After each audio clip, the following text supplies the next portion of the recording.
Selamat jumpa Bapak Ibu sekalian. Hari ini kita sama-sama akan belajar bagaimana membuat RPP pembelajaran Deep Learning. RPP pembelajaran Deep Learning terdiri atas 4 bagian. Yang pertama adalah identifikasi, yang kedua desain pembelajaran, yang ketiga pengalaman belajar, dan yang keempat adalah assessment. Dalam mengembangkan RPP, maka kita harus menentukan tujuan pembelajaran apa yang menjadi target pembelajaran kita.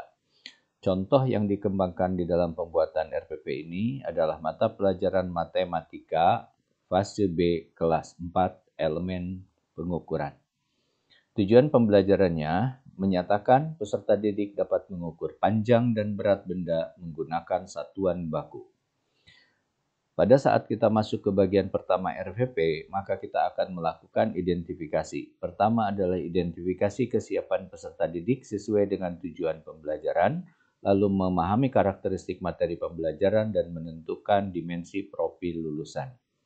Identifikasi kesiapan peserta didik sesuai dengan tujuan pembelajaran di mana peserta didik dapat mengukur panjang dan berat benda menggunakan satuan baku. Di sini dicantumkan sebagian besar peserta didik telah mengenal alat ukur panjang sederhana seperti penggaris dan konsep panjang dari pengalaman sehari-hari. Namun belum semua peserta didik dapat menggunakan satuan baku secara tepat. Sebagian besar peserta didik juga telah mengenal alat ukur berat dalam bentuk timbangan dan konsep berat dari pengalaman sehari-hari, namun belum semua peserta didik dapat menggunakan satuan baku. Ini terkait kesiapan peserta didik. Poin yang kedua adalah karakteristik materi pembelajaran. Kemampuan mengukur panjang dan berat benda secara karakteristiknya dinyatakan bahwa konsep pengukuran panjang dan berat merupakan pengetahuan aplikatif yang penting untuk dapat diterapkan dalam kehidupan sehari-hari. Materi ini bersifat konkret dan kontekstual. Selanjutnya, bagian ketiga dari identifikasi adalah dimensi profil lulusan. Di sini ditampilkan ada 8 dimensi profil lulusan. Dari 8 dimensi profil lulusan, Bapak Ibu bisa mengembangkan antara 3 sampai dengan 4 dimensi profil untuk dijadikan sebagai upaya pengembangan karakter peserta didik selama pembelajaran dilakukan sesuai dengan tujuan pembelajaran yang dikembangkan. Oleh karena itu, Bapak Ibu sekalian, contoh model RPP yang dikembangkan, ini adalah tampilan bagian pertama dari RPP, di mana ada informasi umum, nama sekolah, kelas, semester, mata pelajaran, elemen, dan alokasi waktu. Selain itu, kalau diperlukan ada informasi tambahan seperti nama guru, silahkan ditambahkan sesuai dengan kebutuhan informasi umum di tempat Bapak Ibu masing-masing. Selanjutnya bagian 2, kita mulai cara identifikasi. Identifikasi tujuan pembelajaran, kesiapan peserta didik, karakteristik materi pembelajaran, dan dimensi profil lulusan adalah seperti apa yang kita bicarakan di slide-slide sebelumnya. Lalu kita simpan di bagian RPP yang kedua terkait identifikasi. Bapak Ibu sekalian, selanjutnya bagian RPP yang berikutnya adalah desain pembelajaran. Desain pembelajaran mencakup capaian pembelajaran, topik pembelajaran, integrasi lintas disiplin ilmu, tujuan pembelajaran, dan kerangka pembelajaran. Khusus mengenai kerangka pembelajaran, nanti akan ada 4 komponen antara lain berupa praktek pedagogis, kemitraan pembelajaran, lingkungan pembelajaran, dan pemanfaatan digital. Mari kita bahas satu persatu terkait tujuan capaian pembelajaran. Capaian pembelajaran kita ngambil dari capaian pembelajaran yang sudah ada.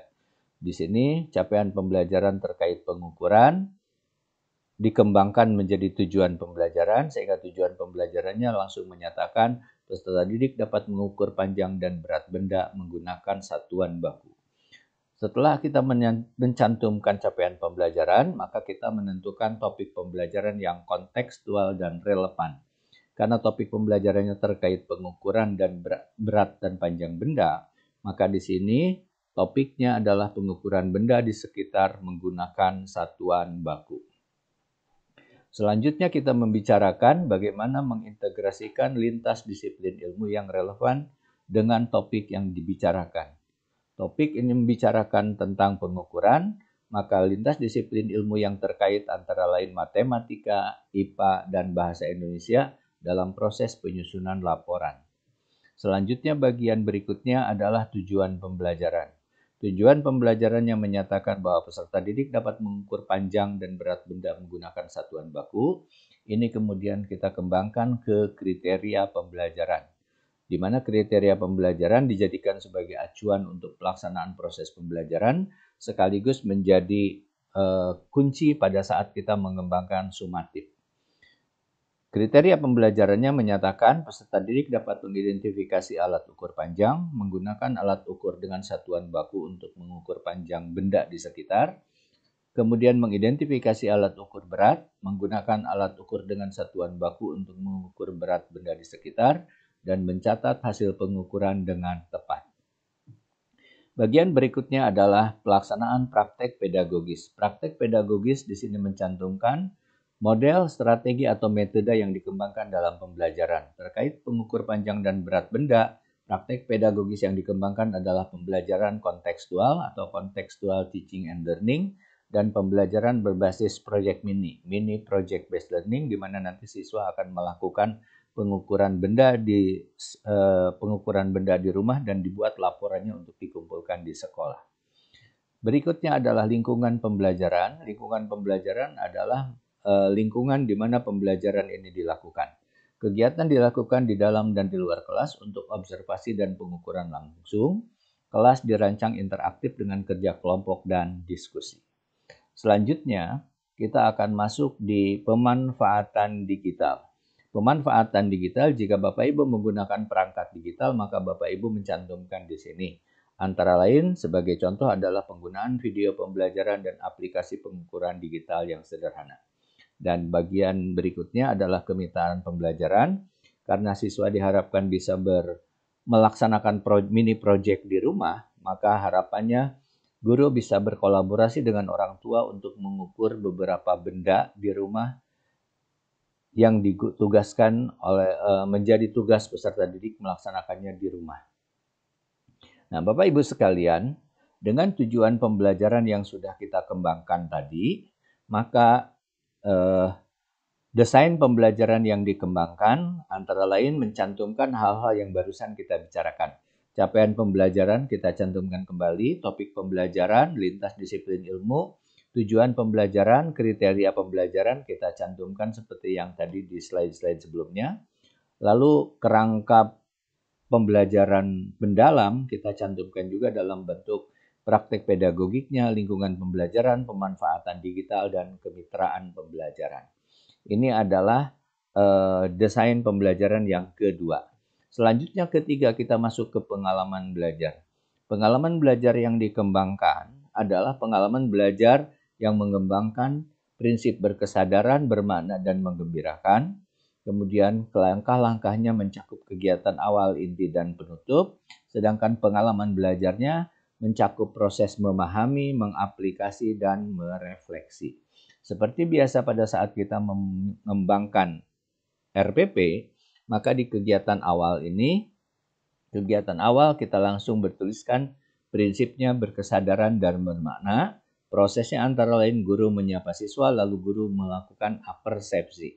Setelah guru melakukan apersepsi, guru kemudian meminta beberapa orang siswa untuk mengukur panjang papan tulis, di mana 2 orang siswa mengukur menggunakan jengkal tangan, 1 orang mengukur menggunakan meteran dan mistar. Dari sini siswa mendapat gambaran apa yang dinamakan pengukuran menggunakan satuan baku dan satuan tidak baku. Setelah itu guru baru menyampaikan tujuan pembelajaran dan menyampaikan manfaat materi ini dalam kehidupan sehari-hari. Selanjutnya Bapak Ibu sekalian, masuk di kegiatan inti pembelajaran. Kegiatan inti pembelajaran mencakup 3 aspek: memahami, mengaplikasi, dan merefleksi. Di proses memahami ini, siswa mulai diajak berdiskusi apa pentingnya satuan baku, apa akibatnya jika alat ukurnya tidak tepat. Kemudian siswa diperkenalkan dengan berbagai alat ukur dan diskusi tentang bagaimana alat ukur tersebut digunakan.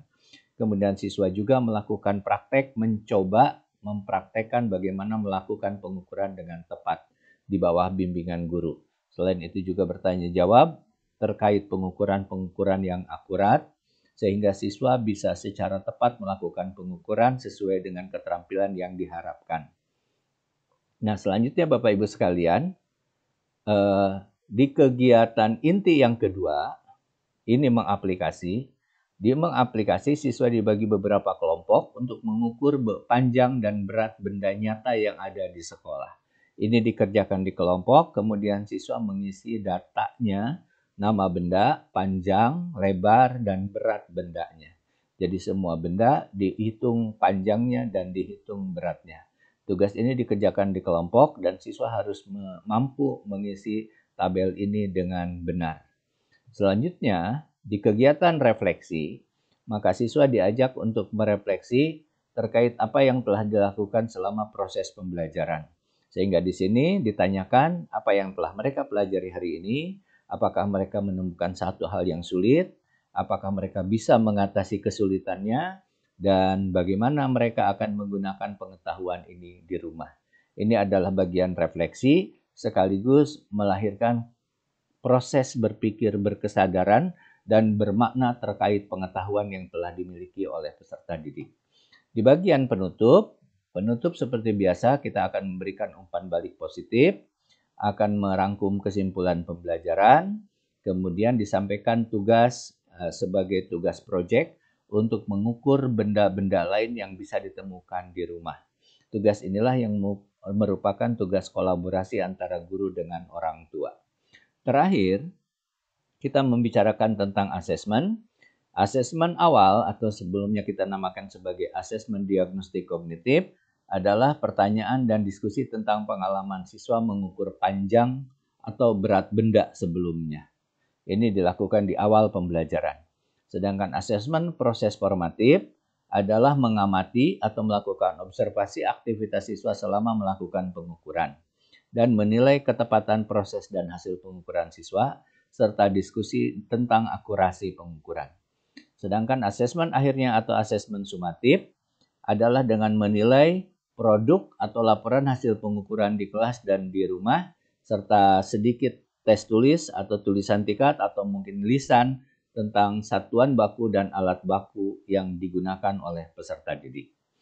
Demikian Bapak Ibu sekalian, bagaimana kita mengembangkan RPP dengan cukup singkat, sederhana. Contoh RPP-nya saya lampirkan di dalam tayangan ini. Mudah-mudahan tayangan ini memberikan manfaat buat Bapak Ibu sekalian.